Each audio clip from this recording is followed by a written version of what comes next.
Pwede bang pakihatid to sa kwarto ni Sir Creed?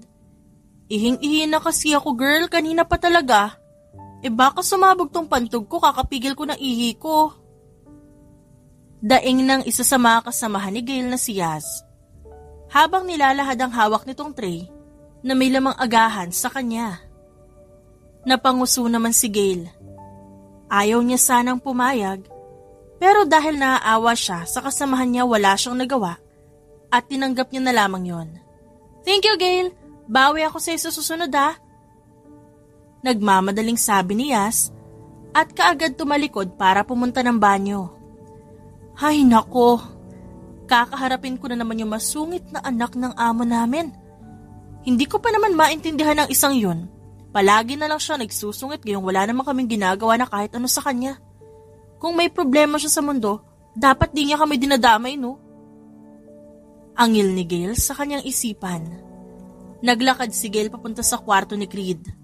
Si Creed ang anak ng amo ni Gail na Salvador. Galing US ang binata. Nakilala ito ni Gail noong nakaraan lamang. Pero, simula nang dumating ito sa mansyon, wala itong ginawa na kahit anong tama. Ilang beses na rin siyang nasigawan ni Creed, kaya nagtanim ng galit si Gail sa binata. At balak pa ata yung diligan ni Gail para tumubo ang galit niya. Sir Creed? Tawag ni Gail nang makarating siya sa harap ng pinto ng kwarto ni Creed. Kumatok pa si Gail para ipaalam ang presensya niya. Sir Creed, nandito na po ang agahan niyo. Iiwan ko na lang po ba rito o ipapasok ko po?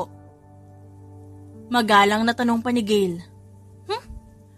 Kung di lang ako pinapasweldo dito at kung hindi lang siya anak ng mga amo ko, as if naman gagalangin ko siya.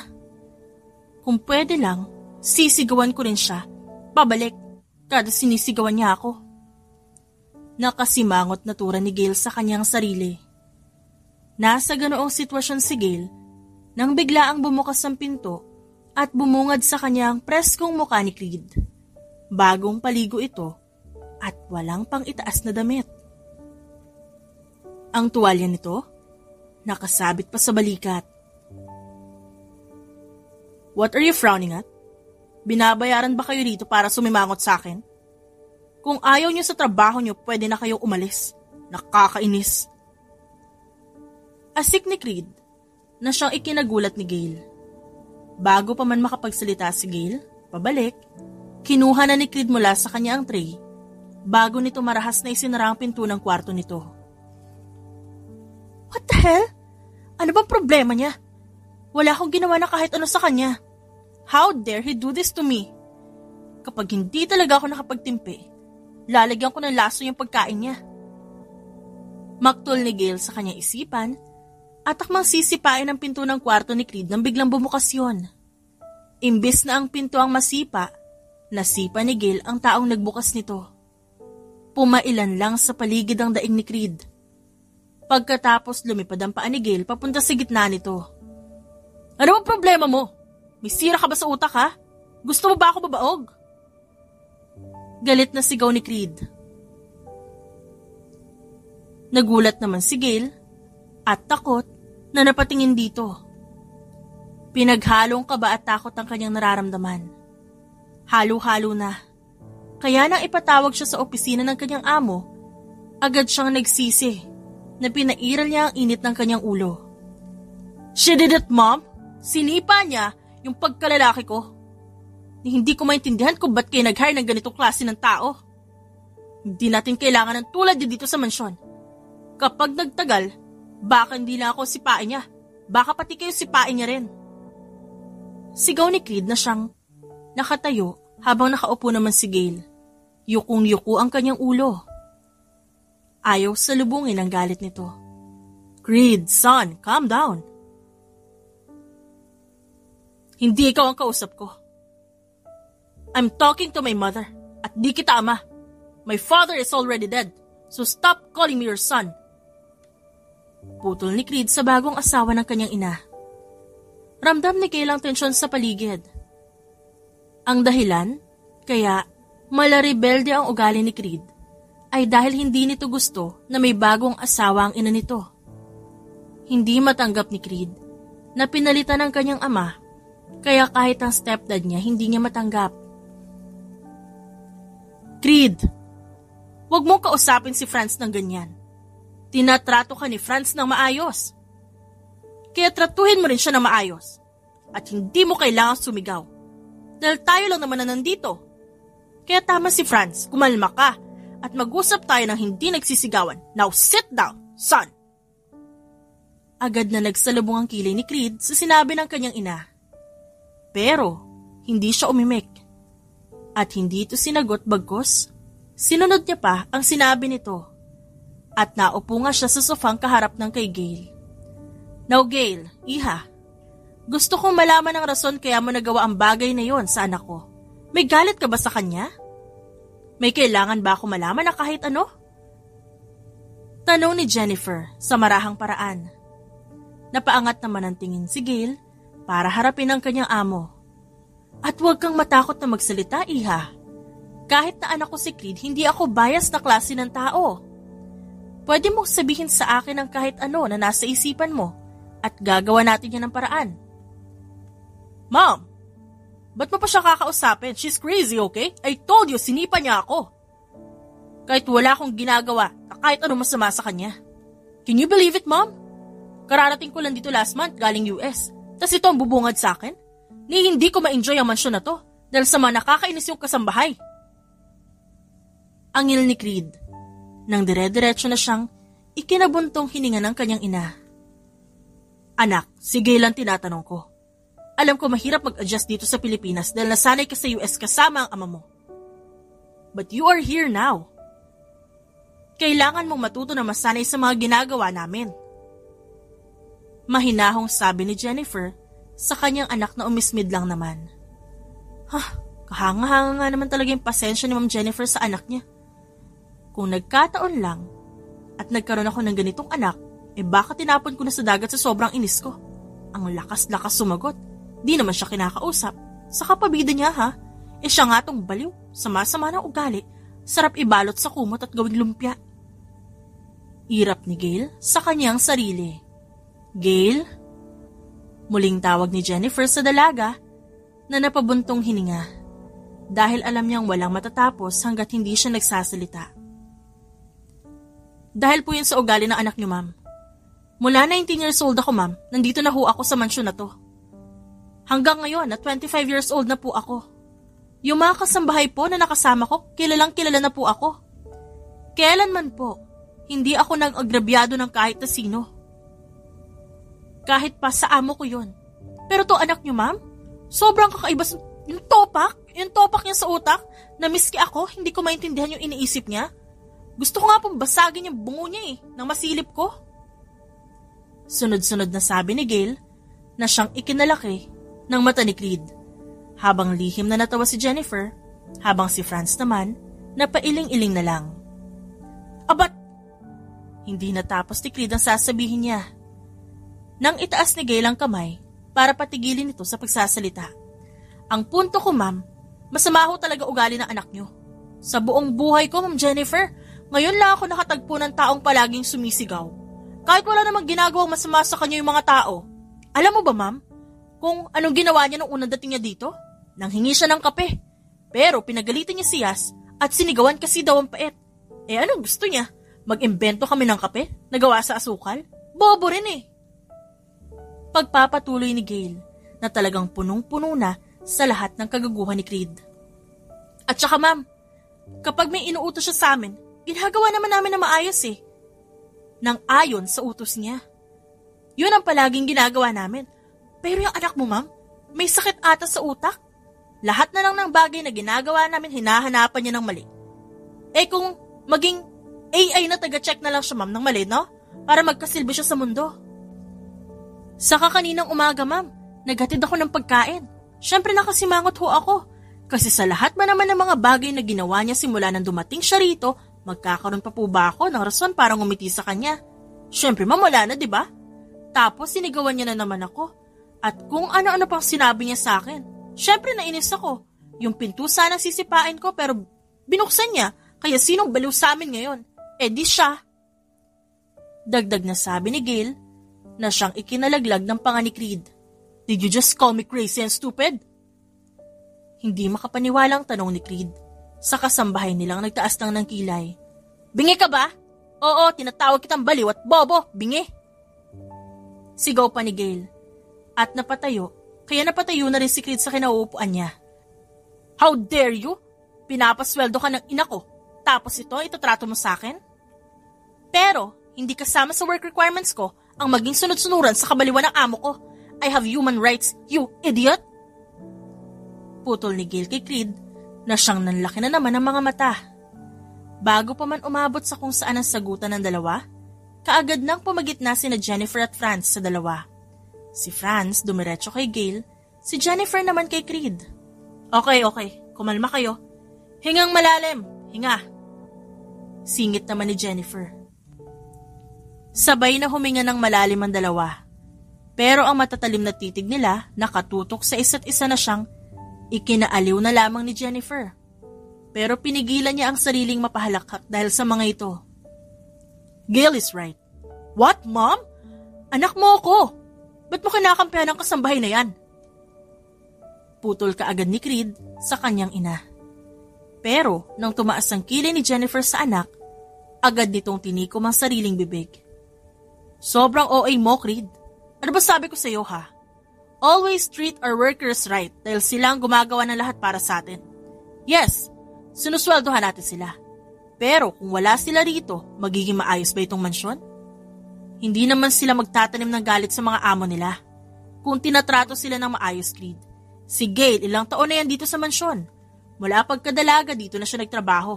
Kaya alam ko ang ugali niya. Hindi gagalaw at magagalit ng basta-basta si Gail nang walang dahilan, Creed. Sa pagkakataong ito, kasalanan mo ang nangyari. You should apologize. Paliwanag ni Jennifer sa anak na nagkasalubong ang kilay. Napabuntong hininga si Jennifer. Kilala niya ang anak niya. Matigas ang ulo nito at kapag ayaw nito, talagang ayaw nitong gawin. Kung pipilitin niya itong humingi ng tawad, mas lalo lang itong magagalit. Wag na ma'am, di na kailangan at ayoko rin tumanggap ng sorry na hindi tao sa puso. Ayoko nung labas sa ilong. Saka ma'am, naintindihan ko yung anak niyo. Mahirap po talaga kapag may dalaw araw-araw. Nanunuyang sabi ni Gail na muntik nang ikinaubo ni Jennifer dahil sa tawang pinipigilan niya kanina pa. You! Manta ka talaga sa akin, nakakainis ka na ha? Angil ni Creed kay Gail bago ito nagmamadaling tumalikod para makaalis sa opisina ni Jennifer. Nang mawala na si Creed, napahinga na lamang si Jennifer ng malalim. Pagpasensyahan mo na ang anak ko, Gail. Nagbago talaga ang ugali niya simula nang mawala sa kanya ang ama niya. Hindi niya pa rin natanggap ang nangyari, kaya nagkakaganito ngayon. Sana masabaan mo ang pasensya mo sa binata ko, ha? Tura ni Jennifer, na siyang ikinanguso lamang ni Gail. Ayos lang, ma'am. Naintindihan ko naman ho yung pinanggagalingan niya. Pero ma'am, pagpasensyahan niyo na rin ho ako. Pero hindi talaga ako nananahimik, lalo na yung kaluluwa ko kapag inaagrabyado ako. Sagot din ni Gail na siyang marahang ikinatawa ni Jennifer. May sumagot na rin sa'yo sa wakas, bro. Sabi ko naman sa'yo, kakaiba mga babae dito sa Pilipinas. They will definitely fight and will not stay in silence. Kung ako sa'yo, humingi ka na lang ng tawad sa kasambahay niyo. Nakangising payo ng kaibigan ni Creed sa kanya na si Gerald. Kilala na ni Creed si Gerald mula college pa lang sila. Sabay sila nag-aral sa US at ngayon ay nasa Pilipinas din si Gerald dahil sa kumpanya ng mga ito. Nagkasalubong lamang ang kilay ni Creed sa narinig. Nasa isang club si Creed at nagpapalamig ng ulo. Kahit noong nasa US pa lang siya, mahilig na siyang magpunta-punta sa kahit saang club. Nadala niya yon kahit ngayong nasa Pilipinas na siya. Hindi ako hihingi ng tawad sa babaeng yon. Hindi ko kasalanan na nangyari. She was just emotional. At ano ba pakialam ko sa nararamdaman nila? E binabayaran naman sila para magtrabaho. Kasi hindi ko gusto yung ginagawa nila. Kung gusto kong baguhin nila ang mga bagay-bagay, dapat baguhin nila nang walang kahit anong sinasabi. Ani Creed at ininumang hawak na alak. You are such a jerk, bro. Isipin mo na lang, okay, nagbibigay ka ng instructions sa kanila na sinusunod naman nila. Pero kapag binibigay na nila sa'yo, pinapabago mo bigla. That's frustrating, isn't it? Naalala mo pa ba yung professor natin ng college? That one with the most crazy idea around the campus? Napaisip si Creed sa sinabi ni Gerald at biglang may naalala. Si Mrs. Smith? Tanong niya at kaagad na tumangutango si Gerald. Yeah, that one. Pinagawa niya tayo noon ng project, pero palaging mali. At kapag pinapacheck natin sa kanya, palagi siyang may pinapabago na hindi natin maintindihan. Kasi kapag binabago na natin, pinapabago niya na naman ulit. Parang ganun ka lang din ngayon, bro.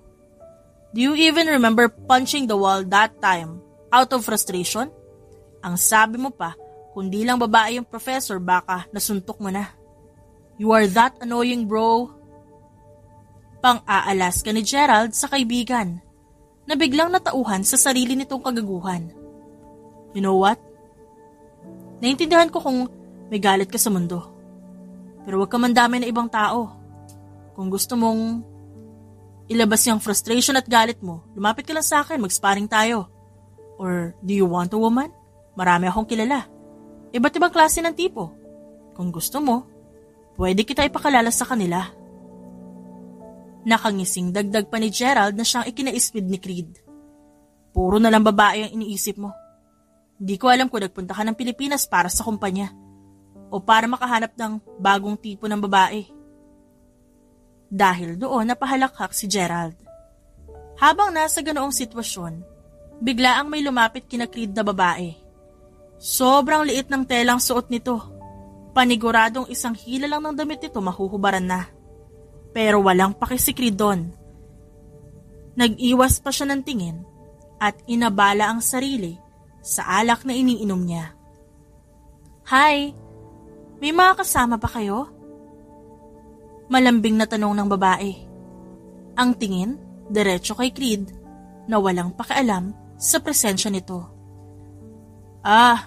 No. Wala. May kailangan ba kayo? My friend here is kinda not in the mood.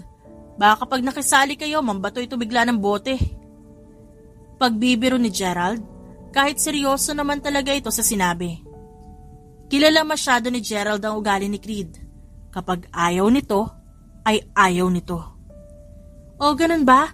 Pero hindi naman siguro siya tatanggi kung bibigyan namin siya ng inumin, right? Just a drink. Hindi na kami tatabi kung ganun. Malambing na sabi ng babae na siyang ikinataas ng parehong kilay ni Gerald habang naaaliw na. Sure, pwede naman. Sagot ni Gerald at kaagad na inilahad ng babae ang isang baso ng alak na siyang tinanggap naman ni Gerald. Kaagad na umalis ang babae, nangiti-ngiti, dahil nagtagumpay ito sa plano nito. Here, inumin mo. Huwag mo nang tanggihan, libre naman. Alok ni Gerald kay Creed at inilagay sa harap nito ang baso ng alak. Sana ikaw na lang uminom. Ikaw naman tumanggap. Natawa si Gerald sa naging sagot sa kanya ni Creed. Ang moody mo talaga, ano? Siyempre ikaw iinom kasi ikaw binigyan nila yan. Hindi ba halata na gusto ka nila? Gusto mo bang i-engrave ko pa dyan sa balat mo na matauhan ka? Ni hindi ako nag-girlfriend kasi ayaw ko umintindi ng babae. Tapos, binigyan pa ako ng kaibigan na tulad mo. What a freaking life! Angil ni Gerald na siyang ikinaismid lang muli ni Creed. Naging maingay lalo ang club at nagsimula na ring sumayaw si Gerald hanggang sa maiwan na mag-isa si Creed sa mesa. Napairap na lang si Creed pagkatapos makita ang kaibigan na kung sino-sinong babae ang kasayaw at hinahawakan. Sa huli, nang maubos ang alak ni Creed, ininom niya na lamang ang baso ng alak na ibinigay ng babae kanina. Ngunit habang tumatagal, nakaramdam si Creed ng kakaiba sa katawan niya. Creed! Creed, bro! Sigaw ni Gerald na hinihingal dahil sa biglaan itong pagtakbo mula sa pinanggalingan nitong banyo. Bro, shit! Ininom mo ang alak na binigay ng mga babae kanina? Tanong pa nito at napapikit na lamang dahil sa sobrang kaba. Sobrang init dito, Gerald. Reklamo ni Creed na siyang ikinamura na lamang ni Gerald. Get a hold of yourself, bro. Narinig ko kanina. Nagbanyo ako. Dahil napagod ako kakasayaw. Nandun din yung babae kanina sa hallway nung pabalik na ako. Narinig ko sila. Nilagyan nila ng drugs yung inumin na pampainit ng katawan? Shit. Sana pala hindi ko nalang tinanggap yung inumin na yon. Papatayin ako ni Tito Jennifer kapag may nangyaring masama sa'yo. Bro, anong gagawin ko? Wala pa ako. Balak mamatay ka, hindi pwede. Ang bata-bata ko pa para mawala ng kaibigan. Umayos ka, bro. Saad ni Gerald sa kanya. Is he alright? Nanlaki ang mata ni Gerald nang bumalik ang babaeng nagbigay ng inumin kay Creed. Lumayo kang aswang ka! Huwag ka lalapit! Sigaw ni Gerald sa babae na napakurap-kurap sa gulat. What? Nagtatanong lang naman ako kung ayos lang ba siya. He looks sleepy. May free room kami sa taas. Kung gusto niya magpahinga doon muna siya. Nek-nek mo! Huwag ang kaibigan ko, okay? Putol ni Gerald sa babae sa kagustuhan niyang protektahan ang kaibigan niya si Creed. Hindi na nakapagsalita pa ang babaeng may binabalak sanang masama kay Creed. Mabilis na hinila ni Gerald ang lupaypay na si Creed para makaalis sa club na yon. Bro, magsalita ka naman. O may epekto na ba yung droga? Anong gagawin ko sa'yo? Saan kita dadalhin? Ayaw ko mamatay ka, bro. Ba't ba kasi ininom mo yun eh? Sanay ka namang mang-stab eh. Dapat gano'n na lang. Ihatid mo ako sa mansyon. Uuwi ako, huwag kang mag-alala. Hindi ako mamamatay. Saad ni Creed sa kanyang kaibigan na nabuhayan ang loob nang marinig siyang magsalita. Mabilis na sinunod ni Gerald ang gusto ni Creed. Inuwi niya nga ito at noong dumating na sila, gusto niya pa sanang samahan si Creed papasok pero tumanggi na ito. Bro, kinakabahan ako sa iyo eh. Kapag naging maayos ka, tumawag ka sa akin agad bukas ha. Kapag hindi ka tumawag, iisipin ko kaagad na patay ka na. Magbibigti rin ako. Ayoko papatay ni Tito Jennifer. Naintindihan mo ba? Paalala ni Gerald kay Creed na siyang tumango. At agad lumayo para makapasok na sa mansyon. Shit! Hindi pa nangyari kahit kailan ang bagay na to. Palagi niya naman kasing tinatanggihan ng mga inumin nun. Anong pumasok sa hukote nito at tinanggap niya yung inumin ngayon? Ngayon nakasalalay pa yung buhay ko sa nangyari eh. Reklamo ni Gerald sa kanyang isipan habang nakatingin kay Creed na pasuray-suray sa paglalakad papasok sa mansyon. Nagising si Gail dahil sa init na nararamdaman niya sa leeg niya. Nang kinapa niya ang maliit na bedside table sa gilid ng kama, wala siyang nahanap na baso ng tubig. Napabuntong hininga ang dalaga at kaagad na tumayo para lumabas ng kwarto nila ni Yaz. Pero habang papunta sa kusina, nakarinig si Gail ng mga tunog na siyang ikinaalerto ng pandaman niya. May mga magnanakaw ba nakapasok? Kapal na mukha nila, lagot sila sa akin. Matapang natura ni Gail sa kanyang sarili at agad hinaplot ang walis tingting na nadaanan niya. May nakita si Gail na liwanag mula sa kusina kaya kumunot ang kanyang noo. Mabilis na lumapit si Gail doon at nang akmang hahampasin niya na ang taong nasa harapan ng ref, nakarinig siya ng daing mula dito. Creed? Anong ginagawa ng kumag na to dito? Takang tanong ni Gail at sinilip ang ginagawa ng anak ng amo niya para lang makita ang naghahakot ito ng mga yelo. Anong ginagawa mo? Balak mo bang gamitin lahat ng yelo dito sa mansyon? Gusto mo bang gumawa ng sarili mong North Pole? Nanunuyang tanong ni Gail, dahilan para mapalingon sa kanya si Creed. Gumulat kay Gail ang estado ni Creed. Pulang-pula ang buong mukha nito, pero halatang namumutla ang labi sa hindi niya maintindihang dahilan. Help! Daing ni Creed na siyang ikinaawang ng labi ni Gail. Ano nangyari sa'yo?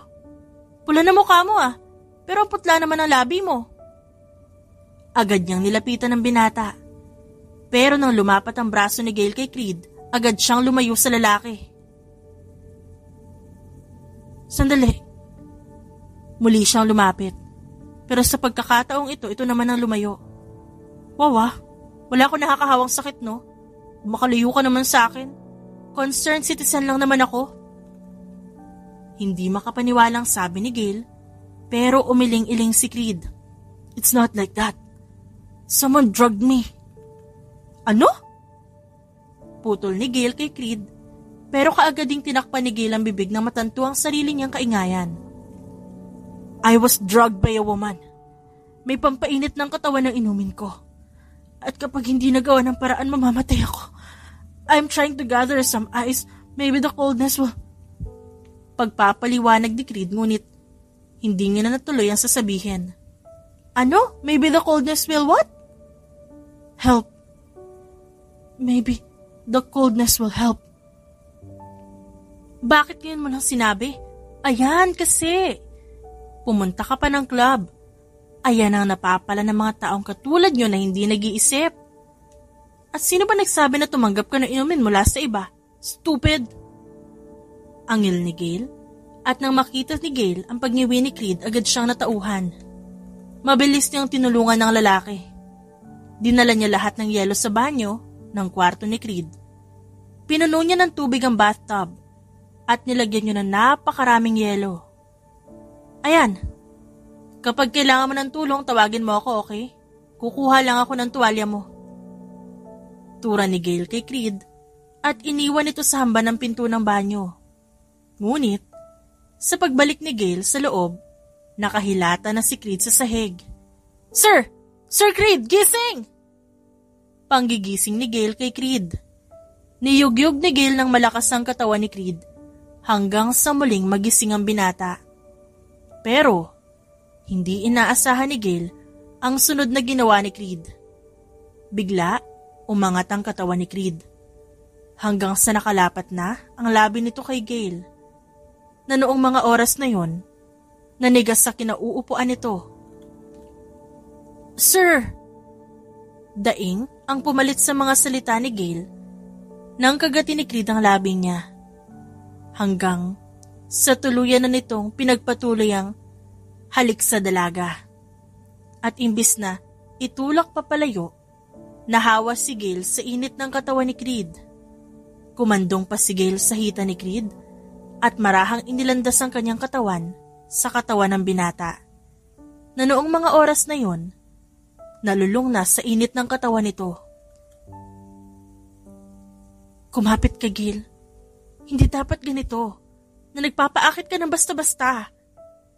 Saway niya sa kanyang sarili. Pero habang tumatagal, ang ginagawa nila, nakakalimutan niya na ang dapat na gagawin niya. Niyakap ni Gail ang taong nasa tabi niya. Nang maramdaman ni Gail na tila nakahubad ang taong yun, kunot noo siyang kumapapababa habang nakapikit ang kanyang mata. Hanggang sa makapa niya ang matigas na tayong-tayong alaga nito kasabay ng pag-ungol ng isang tao. Napatili si Gail at nagmulat siya ng mata. Kasabay nun, bumungad sa kanya si Creed. Napikit ang mga mata habang hubot-hubad sa kanyang tabi. Manyakis! Manyakis, gumising ka! Sigaw pa ni Gail, dahilan para maalimpungatan si Creed. Nang magtagpo ang tingin ni Creed at Gail, biglang naalala ng babae kung ano nangyari kagabi. Kung paano niya hinayaang markahan siya ng binata. Kung paano siya nito sambahin sa kama. Halik-halikan at kung ano-ano pa. Bigla, namulan ng sobrang pagmumukha ni Gail. Gaga ka, Gail, anong manyakis? Ang boss mo ang lasing kagabi. Ikaw ang hindi lasing pero ikaw to hindi nakapagpigil. Anong gamit ng mga yelo na kinuha niyo kung di niyo ginamit? Angil niya sa sarili at sising-sisi. Pananagutan kita. Bumalik si Gail sa realidad dahil sa biglaang sinabi ni Creed na noong mga oras na yon, naalala na kung ano nangyari sa pagitan nila ni Gail. What? Anong pinagsasabi mo? It was clearly just unadult stuff. Pwedeng pag-usapan ng ganong klase ng bagay. Alam ko. Pero pananagutan kita. Ako may ginawa sa'yo kaya pananagutan kita. Kung di ka pa handa na sabihin kina mamang lahat, ayos lang. Pero sasabihin ko rin sa kanila to. I took you. So I'm taking care of you. Putol ni Creed kay Gail na siyang nagulat sa sinabi ng lalaki. Hindi inaasahan ni Gail na may ganoong personalidad din pala si Creed. Akala ni Gail, buong-buo na ang pagiging gago ng binata. Pero may tinatago rin pala itong kabaitan na hindi niya inaasahan. Bakit ka ba sunod ng sunod sa akin? Kanina pa nakatingin sa akin yung mga tauhan dito sa mansyon. Baka akalain nila may namamagitan sa ating dalawa. Reklamo ni Gail kay Creed na simula na makalabas sila ng patago sa kwarto, sunod-sunura na sa kanya. Di ba masakit ang katawan mo? Pinagod kita kagabi. Dapat nagpapahinga ka muna. Gusto mo bang kausapin ko si ma'am para bigyan kanya ng day off ngayong araw?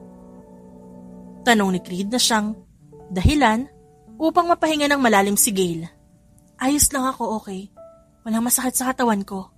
Saka, ba't pa tayo nagtago paglabas natin kanina sa kwarto mo kung ganito rin pala mangyayari? Sinusundan-sundan mo kung saan ako magpunta. Angil ni Gail. Napanguso naman si Creed. Ikaw ang nagsabi kanina na kailangan nating magtago palabas ng kwarto. Kaya sinunod ko ang gusto mo. Gusto ko ring sundan ka kaya sinunod ko rin ang gusto ko. Sagot ni Creed. Kaya pagod siyang tumingin sa lalaki. Gustong iwasan ni Gail si Creed dahil hiyang-hiya siya sa nangyari sa pagitan nilang dalawa. Si Gail pa itong galit na galit, pero nung hinalikan siya hindi naman umangal. Pero kahit anong gawin ni Gail, para umiwas, nahahanap pa rin siya ni Creed kahit saan siya magpunta. Ako lang ba? O kanina pa nakatingin sa'yo si Sir Creed? Galit pa yan sa'yo, Gail? May ginawa ka na naman ba? Sinipa mo na naman ba yung itlog niya? Pabulong na tanong ni Yas kay Gail na nabilaukan sa sarili nitong laway dahil sa narinig. Nang makita yun ni Creed, agad itong nataranta at lumapit para sana haplosin ang likod ni Gail nang biglang umiwas ang dalaga at tumalikod. Nang makarating si Creed sa kung saan nakatayo sana si Gail, nakatingin naman sa kanya si Yas na napakurap-kurap na lamang ng mata dahil sa gulat. Girl, dahan-dahan lang sa pagkain, okay? Wala namang aagaw niyan sa'yo. Naiiling na sabi ni Yas kay Gail na panay kain ng kung ano-ano na nasa lamesa. Isang buwan at mahigit na rin simula nang may mangyari sa pagitan ni Creed at Gail. Pilit pa rin iniiwasan ng babae si Creed. Pero kahit anong gawin niya, palaging sumusulpot si Creed sa kung nasan siya tulad na ngayon. Nag-order ang kaibigan ko si Gerald ng pizza. Medyo naparami, baka gusto nyo. Nakangiting tanong ni Creed at inilagay sa mesa ang pizza na kaagad binuksan ni Gail. May something talaga eh. May napansin akong kakaiba. Hindi ko pwedeng magkamali kasi bakit biglang naging ganito? Ni walang araw na hindi ko nakikita ang pagmumukha ni Sir Creed sa paligid ni Gail. At si Gail pa. Magkaaway sila. Kung noon halos maging laser ang mata niya sa sama ng titig kay Sir Creed ngayon, wala nang ganun. Bigla siyang umamo at naging mabait. Ano ba talaga nangyayari? May hindi ako nalalamang chismis? Aniyas, habang palipat-lipat ang tingin, kina Gail at Creed, na halos may sarili ng mundo. Dahan-dahan ka lang sa pagkain. Baka mabulunan ka. Wala na maaagaw sa'yo niyan. Marahang sabi ni Creed kay Gail na siyang sumimangot. Pero sinunod naman ang sinabi ni Creed.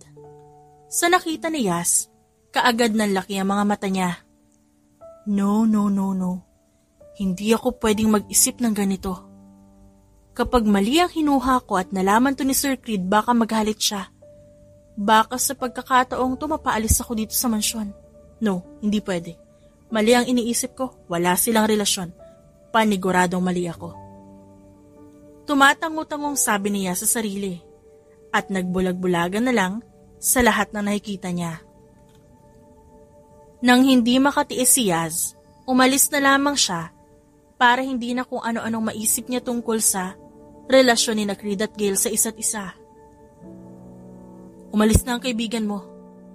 Di mo kasi inayang kumain. Hindi mo naman siguro mauubos lahat ng pagkain na yan, di ba? Taas kilay na tanong ni Creed kay Gail na lahat ng focus na sa pagkain pa rin ito. Kinakausap kita, naririnig mo ba ako? Muli, tanong ni Creed nang hindi magsalita si Gail.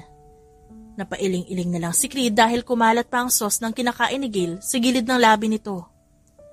Marahang inabot ni Creed yon at pinunasan gamit ang daliri niya.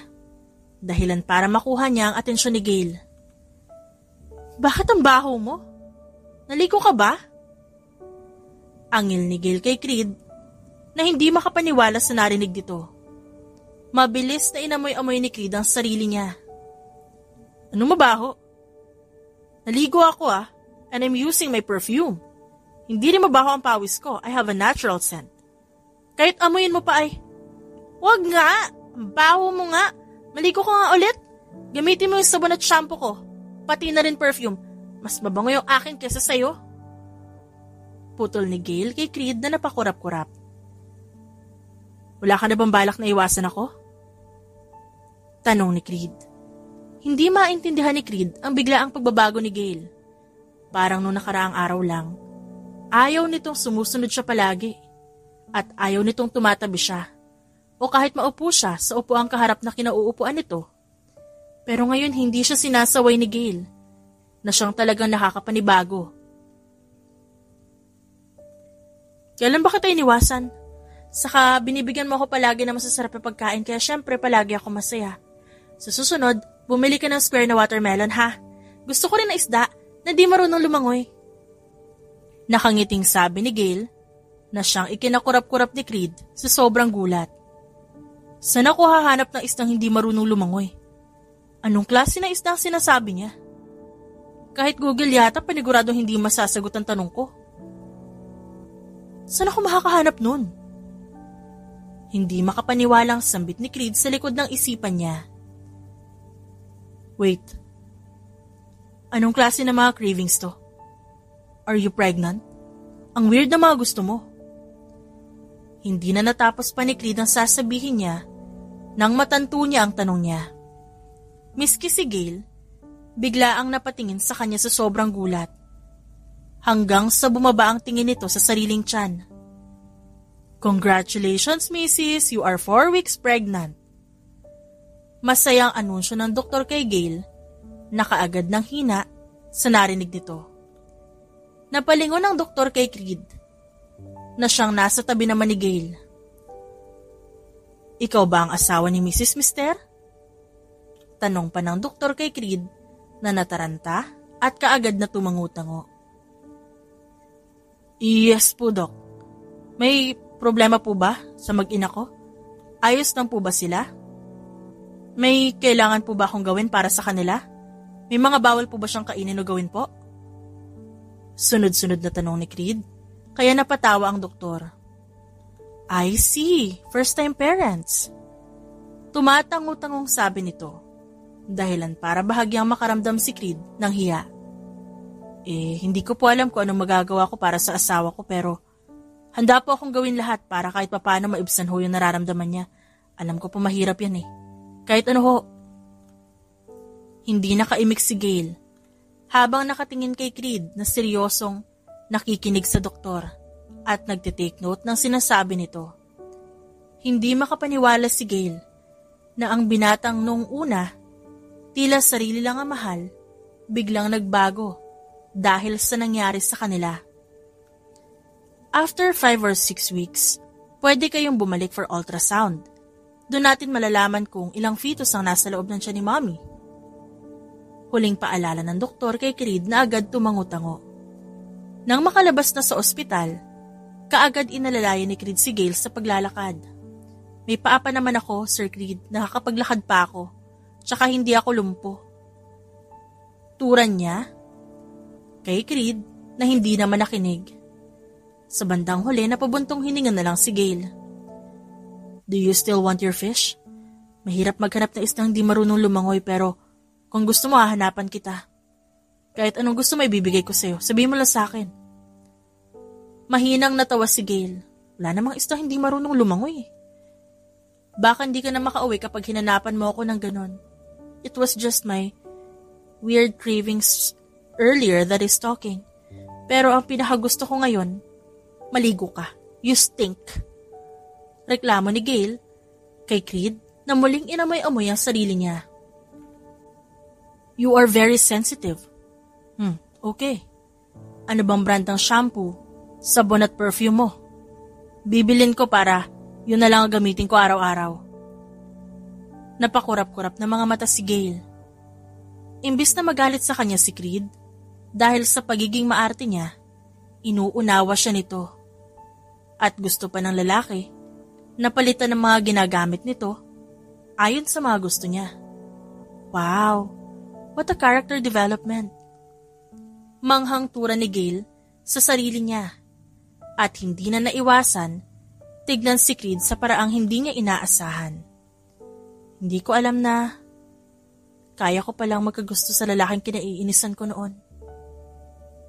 Naiiling na tura ni Gail sa likod ng kanyang isipan. Simula ng araw na yon, alagang-alaga ni Creed si Gail na kahit si Yas hindi na makatulog ng maayos kakaisip kung anong meron sa dalawa. Kung hindi lang takot si Yas na masisante, matagal niya na sanang tinanong ang Sir Creed nila kung anong nangyayari.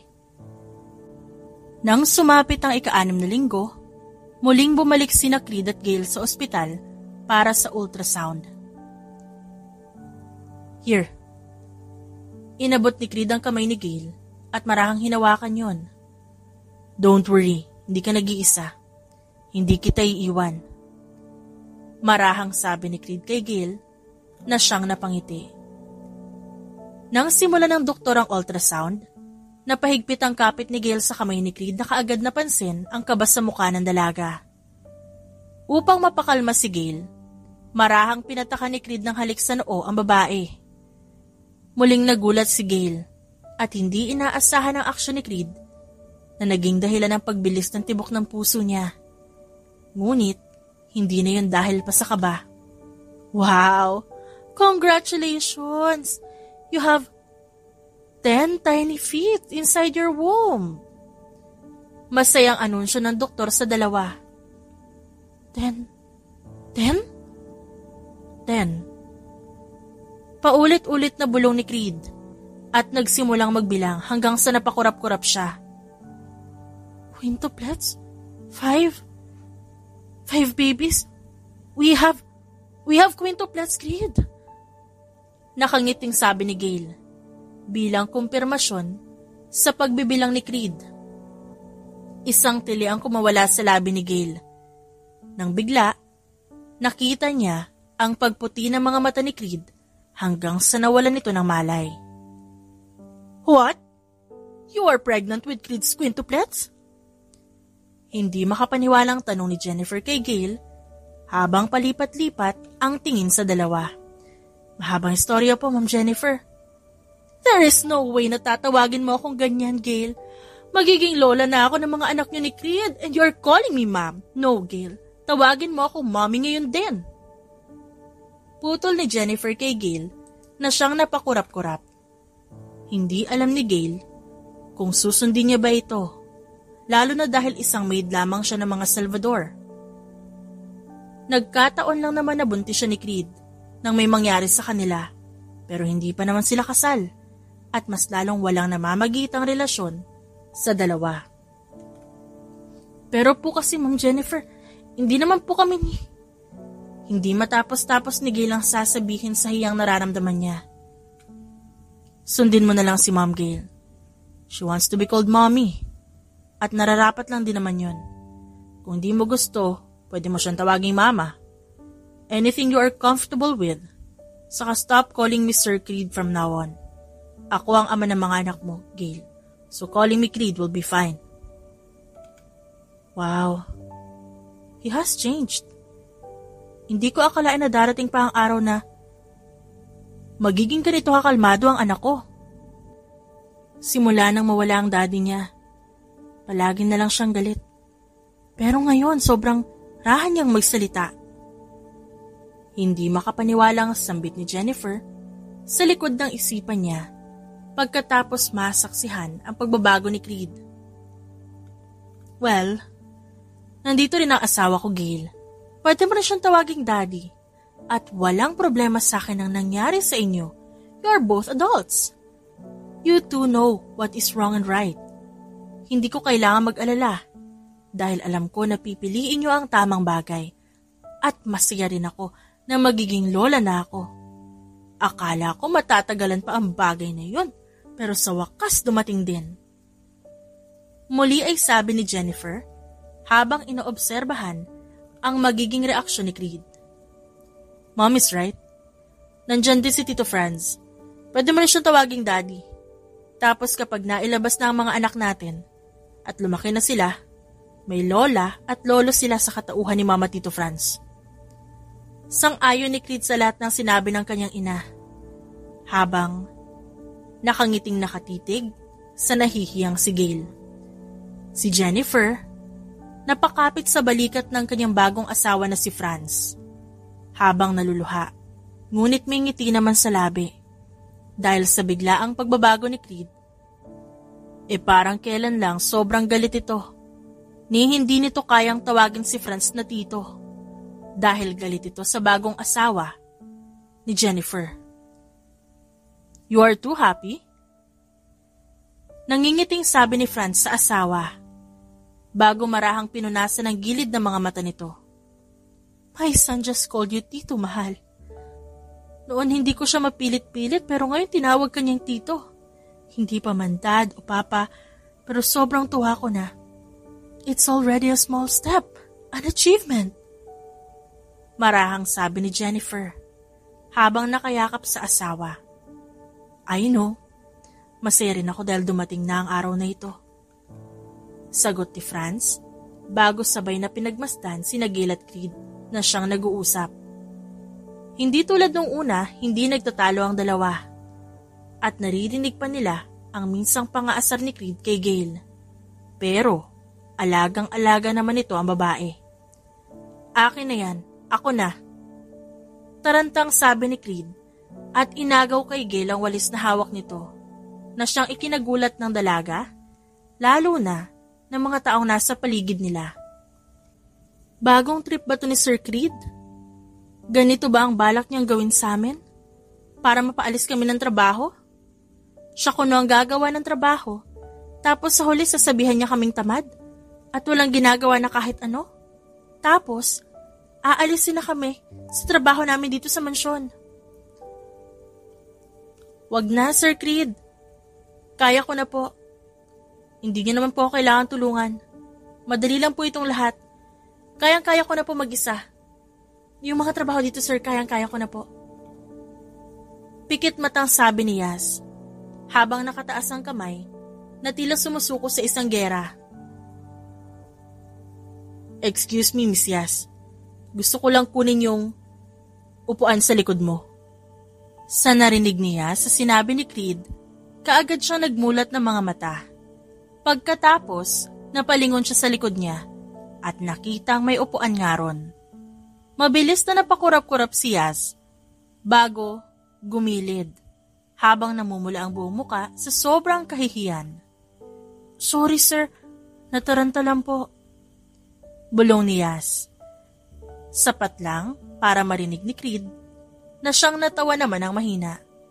Naiintindihan ko. Gusto ko lang kunin tong upuan at ayaw kong pagurin ng buntis. Nakangiting sabi ni Creed at tumalikod para muling bumalik sa pwesto ni Gail. Buntis? Ha? Buntis? Sigaw niya sa sobrang gulat habang laglag ang pangang tinignan si Gail na ngayon tila reyna na pinaglilingkuran ni Creed. Habang nakaupo si Gail sa upuan na kinuha ni Creed, ayun naman ang anak ng amo nila ang nagwawalis bilang kapalit ni Gail. Buntis ka? Si Sir Creed ang ama ng pinagbubuntis mo? Hindi makapaniwalang tanong ni Yas at kaagad na paisip. Kaya ba kahit anong kain mo nito nakaraang araw para hindi ka nabubusog agad? Kaya ba ayaw mo sa amoy na ibang pagkain? Are you for real, Gail? Talagang may nangyari sa inyo ni Sir Creed? Talagang may fetus dyan sa tiyan mo na magiging kamukha ni Sir Creed paglabas? Dagdag na tanong pa ni Yas habang nanlalaki ang mga matang nakatingin kay Gail na tumawa lang. Kanina ka pa panay tanong, Yas? Oo nga, buntis ako. At si Sir Creed ang ama. Nahihiya akong ikwento yung nangyari pero yes, may nangyari nga sa amin. Alam na rin naman ni Ma'am Jennifer at Sir Francis tungkol sa pagbubuntis ko. Sa ngayon, gusto ni Creed na siyang gumawa ng mga bagay na ginagawa ko bilang kasambahay kahit kaya ko pa naman. Hindi pa naman ganun kalaki ang tiyan ko. OA lang talagang pagiging maarte niyan. Ewan ko ba? Hindi ko maintindihan, first time kasi namin. Pero ayos lang din. Kasi alagang-alaga niya ako. Kahit na nakakainis minsan, kasi kung nasan ako nandun din siya. Para ko siyang buntot. Nakangusong sabi ni Gail, habang hinahaplos ang tiyan niya na ngayon, unti-unti nang nagkakaroon ng umbok. Kaya pala gano'n na lang ka-attentive si Sir sa'yo? Akala ko galit siya at may pinaplano para maalis ka sa trabaho. Pero yun pala, may nangyayari na sa inyong dalawa. Nako, hindi pala gano'n ang kahulugan ng mga tingin ni Sir Creed. Ba't di ko man lang napansin? Hindi makapaniwalang tanong ni Yas na siyang ikinataka ni Gail. Paano ba siya tumingin? Tanong ni Gail, kaya napakurap-kurap si Yas hanggang sa may maramdaman si Gail na hawak sa balikat. Your milk. Tura ni Creed habang nilalapag sa harap ni Gail ang hawak nitong baso. Sana all. Kung ganito lang din kaalagang lalaki makakabuntis sa akin, naku, taon-taon ako magpapabuntis. Naiiling na sabi niya sa sarili, pero joke niya lang yon. Salamat. Akala ko umalis ka na eh. Hindi ka ba pupunta sa kaibigan mo ngayong araw? Anong pangalan niya ulit? Gerald? Tanong ni Gail kay Creed. Yeah, sinabi kong pumunta siya dito. And he is a womanizer, Gail. Mag-iingat ka sa isang yon. At baka maisahan ka. Huwag ka magpapahawak ko kung anuman. At sa dami ng babae niya baka may nakakahawa na siyang sakit. Huwag ka ring lumapit-lapit sa kanya masyado. At baka maging tulad niya ang anak natin. Hindi ba't babaero ka rin naman? Kung makapagsalita ka naman tungkol sa kaibigan mo? Hindi ako tulad ni Gerald.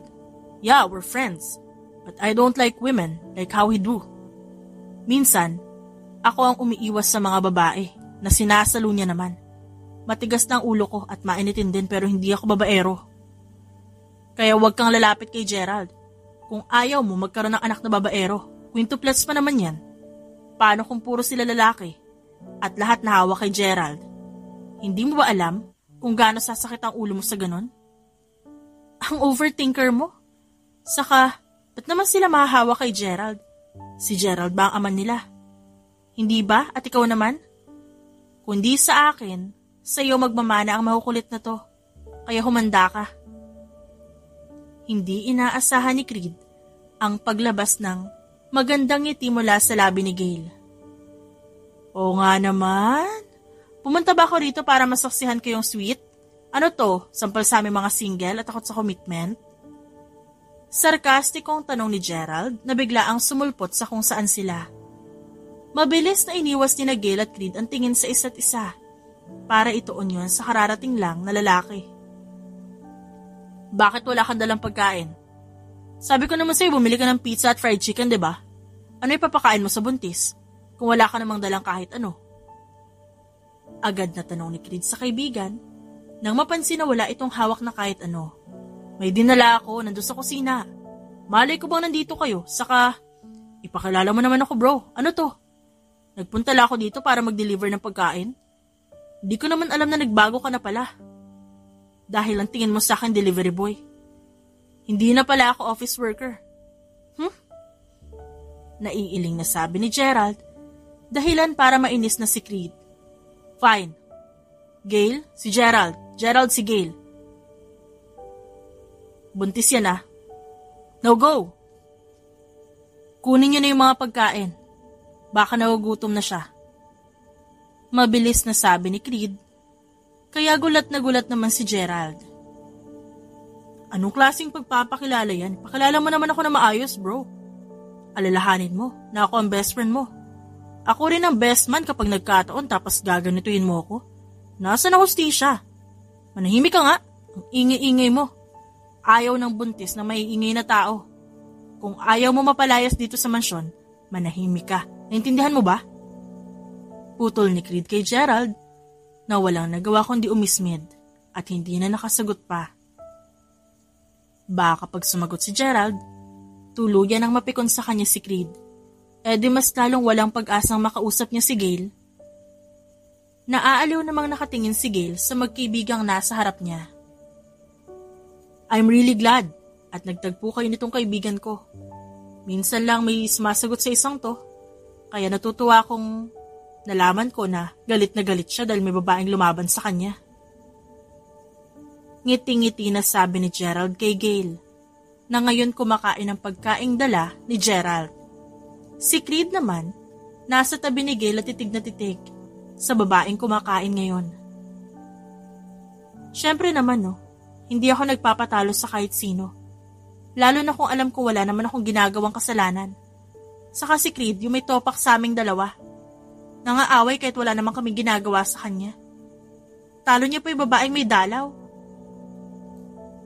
Mabilis na napalingon si Gerald kay Creed. Pero sa gulat ni Gerald, hindi man lang umalma ang kaibigan niya. At sa ekspresyon ng mukha ni Creed, tila ba tanggap nito lahat ng sasabihin ni Gail. Wala na. Tumaob na ang barko. Akala ko matatagalan pa bago makahanap ng katapat ang isang to. Pero yun pala, sa maid lang siya mahuhulog. Ngayon magkakaanak pa sila. Iiling-iling, nasabi ni Gerald sa likod ng isipan niya habang nakatingin sa in-love niyang kaibigan. 6 months later, wow, gumalaw na sila! May gumalaw! Nanlalaki ang mga matang sabi ni Creed nung hinawakan niya ng marahan ng malaking tiyan ni Gail. I think they love me. Dagdag pa na sabi ni Creed kay Gail na tumawa lang. Of course they love you. Ikaw ang daddy nila. What if gumalaw yung anak mo kasi sinisipa ka pa alis? No, sa tingin mo. Ikaw talaga ang dahilan nun, bro eh. Sinisipa ka lang yan. Bakit naman hindi ako magugustuhan ng mga anak ko? Ang gwapo-gwapo ko nga. Kapag lumabas na sila sa tiyan ng Mommy Gail nila, hindi sila magsisisi na ako ang daddy nila.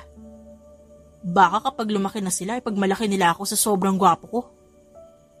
Napaismid na sagot ni Creed kay Gerald na pinipigilan na lamang ang sarili na matawa. Kaya mo pa bang gumalaw-galaw, Gail? Hindi ba masyadong mabigat ang tiyan mo? Sobrang laki pa naman.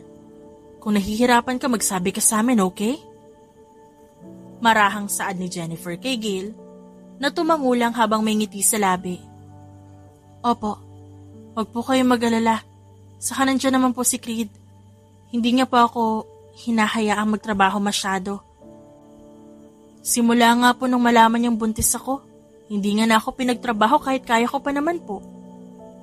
Sagot ni Gail na siyang ikinatawa ni Jennifer. Hayaan mo na ang anak ko at masaya naman ako dahil alagang-alaga ka niya. Ngayon ko lang siya nakitang ganito ka-excited sa buhay niya. Pero mas may excite talaga ako kung sasabihin niyo na sa akin kung kailan kayo, alam mo na, kung may balak ba kayong itala ang isa't isa ganon. Dagdag pa ni Jennifer habang titig na titig kay Gail, nakaagad namang naintindihan ang sinasabi ng ina ni Creed. Pero hindi yun masagot ni Gail. Naging malapit sila ni Creed sa isa't isa. At ngayon malalim na rin ang nararamdaman ni Gail para sa lalaki sa loob ng ilang buwan nilang pagsasama. Pero hindi kailanman binanggit ni Gail ang nararamdaman niya para kay Creed. Paano kung di niya pala ako gusto? Paano kung gusto niya lang mag-co-parenting lang kami sa mga anak namin? Pero wala siyang balak na lagyan ng label kung anong meron kami. Tanong niya sa sarili at bumuntong hininga. Here, ito ang binili ko kanina sa mall para sa mga anak natin. Marami to. May pang boy at girl kasi gusto nating sorpresahin ang sarili natin tungkol sa kanila. May mga crib na rin akong binili. Magpapagawa din ako ng nursery room dun sa tabi ng kwarto nating dalawa para sa mga bata. Ngiti-ngiti na sabi ni Creed habang ipinapakita kay Gail ang mga binili niya. Here, Ito ang mga binili ko kanina sa mall para sa mga anak natin. Marami to. May pang boy at girl. Kasi 'di ba, gusto nating sorpresa yung gender nila. May mga crib na rin akong binili. Magpapagawa rin ako ng nursery room dun sa tabi ng kwarto nating dalawa para sa mga bata. Ngiti-ngiti na ipinakita ni Creed ang kanyang pinamili kay Gail. Habang abala si Creed na ipakita sa kanya ang mga pinamili, may napansin naman si Gail na isang pulang kaheta sa isa sa mga damit na ikinataka niya. Inabot yun ni Gail at binuksan. Dahilan para mapakurap-kurap siya ng mata pagkatapos bumungad sa kanya ang isang singsing. May mga laruan din akong binili, panlalaki, pambabae. Shinure ko rin na hindi magkakasakit ang mga bata at hindi nila malulunok kapag nagkataon. Natigilan si Creed sa pagsasalita. Nang paglingon niya, nakita niya si Gail na hawak ang binili niyang singsing. Mabilis na kinapakapa ni Creed ang likurang bahagi niya. Ngunit wala doon ang kaheta. Mukhang naihulog ni Creed ang singsing na yon at ngayon hawak-hawak na yun ni Gail. Wala naman akong balak pilitin ka. Hindi kita pipilitin, promise. Agad na sabi ni Creed kay Gail na nag-angat ng tingin sa kanya. Para sa akin to? Tatanungin mo ba ako kung gusto kitang pakasalan? Mahinang tanong ni Gail kay Creed. Baka sa boses ng babae na hindi siya makapaniwala sa nalaman. Of course. Sino pa bang tatanungin ko ikaw ang ina ng mga anak ko? Oh, gusto niya lang ako pakasalan dahil ako ang ina ng mga anak niya. Pero, hindi kita pakakasalan dahil lang sa nangyari. Gail, alam mo na walang makakapilit sa akin na gawin ng isang bagay na hindi ko naman gusto. Sa pagkakataong ito, hindi pilit ang bagay na to. Noon, hindi ko alam na mahuhulog ako, na magiging masaya ako sa piling mo. Dahil sa una pa lang parang ako yung pinaka-kinaiinisan mo sa lahat eh. You hated my existence and so do I. Galit na galit ako sa'yo noon. Dahil nagagawa mo ako sagutin. Pero kalaunan, hindi ko alam kung bakit may mga bagay ako nakikita na kahit nakakainis, hindi ko pa rin maiwasang magkagusto sa'yo. And in a span of how many months, I realized I love you, Gail. Walang halong biro. Ikaw ang gusto kong pakasalan dahil mahal kita. At bago pa man matapos si Gail sa iniisip niya, binigyang diin ni Creed ang dahilan. Kaya niya gustong pakasalan ng babae. Kaya ikaw ang bahalang magdesisyon, Gail. Kapag sinuot mo ang singsing na yan, gagawin ko ang lahat para mapasaya kita. Ibibigay ko sa inyo ng mga anak natin lahat-lahat ng meron ako. At mamahalin ko kayo ng sobra-sobra. Marahang napangiti si Gail. Hindi niya sinagot ang sinabi ni Creed. Pero dahan-dahan niyang sinuot sa palasinsingan niya ang binigay nitong singsing. At sa isang iglap na kalapit si Creed at marahang hinalikan ng kanyang noo. At maya-maya, bumaba ang halik nito sa kanyang labi. 5 years later, Mommy! Daddy! Wake up! Wake up! Napaungot si Gail dahil tila lumilindol na naman ang kama nila dahil sa makukulit nilang anak ni Creed. 4 na taong gulang na ang mga ito. Naramdaman ni Gail ang paghawak ni Creed sa bewang niya dahil sa makukulit na anak na hindi siya mayakap-yakap ng asawa. Ano ba yan, Mami? Gising na po. Kanina pa kayo pa na-sleep. Sigaw ni KD, ang isa sa mga quintuplets ni Gail at Creed. Daddy, you promised we'd play. May new colors na po ako, Daddy. Wake up! Sigaw ni Gia, habang niyuyug-yug ang balikat ng ama na hindi pa rin nagmumulat ng mata. Daddy, Mommy, wake up! Sabay-sabay na sabi ni Grace, Gladys at Jenny. Walang nagawa sina Creed at Gail kundi gumising na. Dahil kung hindi, paniguradong sasakit ang ulo nila dahil panay talo ng quintuplet sa kama nila. Hindi tumigil ang mga ito hanggat hindi sila bumabangon. Ang kukulit yung 5, no? Ano ba sabi sa inyo? Hindi ba wag tatalon sa kama? Lalo na kapag tulog kami? Lalo na't dahil nandun ang mami nyo. Paano kapag sumakit ang ulo ng mami nyo? Paano kapag nagkasakit si mami? Sunod-sunod na pangaral ni Creed. Kaya napanguso naman ang kanyang anak dahil napagalitan. Sorry po, Daddy. Kasi po ayaw niyong magising kaya nag-jump kami. Pero hindi na po namin uulitin. Di na po kami tatalon kapag nandyan po si Mami. Sagot ni Katie na nasa harap ng mga babae niyang kakambal. Si Katie lang ang nag-iisang lalaki sa quintuplets at puro babae ang naiwan. Si Katie rin ang unang lumabas sa quintuplets nung pinanganak ang mga ito. Yes po, Daddy. Di na po kami tatalon. Promise po, tatalon na lang kami kapag ikaw lang ang nasa bed. Turan ni Grace, kaya napailing na lang si Creed. Habang sa isang tabi naman, tumatawa si Gail. Mabilis na nilingon ni Creed ang asawa at nagpapaawa nang umuso ito. Wife, narinig mo ba yun? They are bullying me. Inaaway nila ako. Ipaglaban mo naman ako, Gail. Ipakita mo kung sino ang totoong bossing sa mansyon na to. Humalakak na lang si Gail sa sinabi ni Creed. Kid, stop bullying your dad. Baka kapag nasaktan yan, umiyak yan. Hindi na kayo labasin sa kwarto. Gusto nyo ba yon? Wala na kayong magiging laruan kapag nagtampo ang daddy nyo. Si Creed naman, laglagang pangang nakatingin lang sa asawa. Nang matapos sila sa pagkukulitan, lumabas na ang quintuplets, habang sina Creed at Gail naligo at nagbihis, bago bumaba sa pagkainan para makakain na. Pagkatapos nilang kumain, hinila na kaagad si Creed ng mga anak niyang babae, na kanya-kanyang bitbit ng mga laruang pangbabae. May kung anong coloring na ginagamit for makeup at nail colors, lips, pati na rin lipstick ni Gail na ginagamit ng mga kambal sa ama nila. Here, Daddy. Sit ka po here. Ngiting-ngiti na utos ni Jenny habang tinatapik ang sahig. Bumuntong hininga na lang si Creed at wala namang nagawa. Ako po ang makeup artist mo today, Daddy. Promise po, pagagandahin kita ng super. Bibong sabi ni Gladys na ikinangiwi ni Creed. Ako naman, Daddy, sa nails mo. Pretty po mga colors ni Mommy today. May pink po siya. Ito po gamitin ko para bagay sa dress mo later. Tura naman ni Gia na ikinakurap-kurap ni Creed. Bakit may dress? Akala ko ba makeup session lang to? Ba't kailangan ko magbihis ng dress?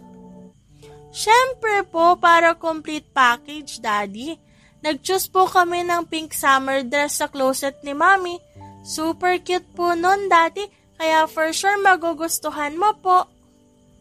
Ngiting-ngiti na sabi ni Grace, kaya mas lalo siyang napangiwi. Gustong humingi ni Creed ng tulong, pero wala sa paligid si Gail dahil abala itong mag-bake ng cookies sa loob ng kusina. Nang magsimula ang mga bata sa balak na gawin ng mga ito, napadasal na lang siya ng wala sa oras.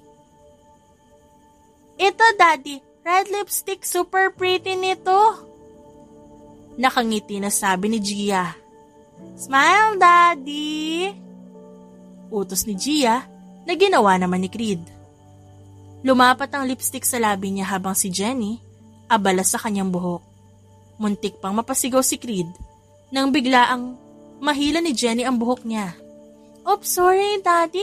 Sorry. Tada! It's done! You are pretty, Daddy! Sabay-sabay na sabi ng 4 na babaeng anak nila Creed. Nakarinig si Creed ng halakhak at nang lingunin niya kung saan nanggaling yon, mas lalong lumakas ang tawa ni Gail. Wow! Ang ganda mo naman. Miss, may boyfriend ka ba? Nang aasar na tanong ni Gail kay Creed na sumimangot. May asawa na ako, sir. Taken na ako. Sagot naman ni Creed at umira pa. Napuno ng tawanan ng buong sala dahil pagkatapos ng sinabi ni Creed, hinabol siya ni Gail na kaagad tumakbo. Muntikan pang madapa si Creed dahil sa suot niyang dress. Samantala, tuwang-tuwa naman ang quintuplets habang nakatingin sa mga magulang nila na abala sa paglalambingan. The end.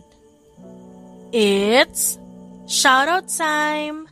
Shoutout kina Marilu Borja, Miss Hazel, Elisa Perlahe, Venia Manangan, Raquel Magno, Luz Viminda Calub, Fen Avares, Benigna Delicana, Gloria Paglikawan, Maria Gerly Gakutan, Saud Lumala, Cleo Kawaling, Miss Tori, Leia Jane Itulid, at Belinda Valle. Maraming salamat po sa inyong lahat.